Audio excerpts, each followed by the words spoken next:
Well, good day, everybody. Let's talk about livestock and lean hogs.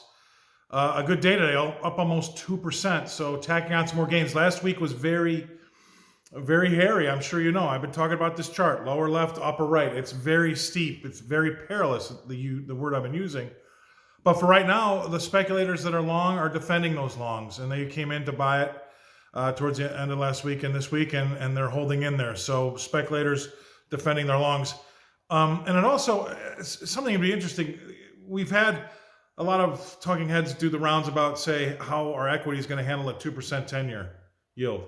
Well, we've also got some folks talking about how are these proteins going to handle 6%, $6 corn. Today, we had corn over $6, and it looks as though it's digesting it, right? So after the end of last week when we had the volatility, thinking about higher input prices, shouldn't shock anybody, but the market's now looking like it's coming to terms with prices that are going to be significantly higher. And then the last thing is we left each other on the end of last week about whether that flush in lean hogs, was that going to be a correction or was that actually a cleanse?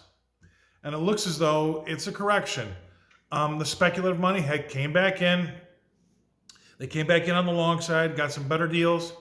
They bought the dip, and it's a pretty good sign for producers out there to get that opportunity to still make some cash sales and put some good numbers on the books. So these are going to help those hedges out, but it looks as though that was not a cleanse. We've kind of recovered here. It's still very tenuous because, again, I don't, these words are bad, but it is perilous. That's a very steep chart, and you all need to know that can be that's something dangerous, and we saw how volatile those things can be. So be on, have a plan.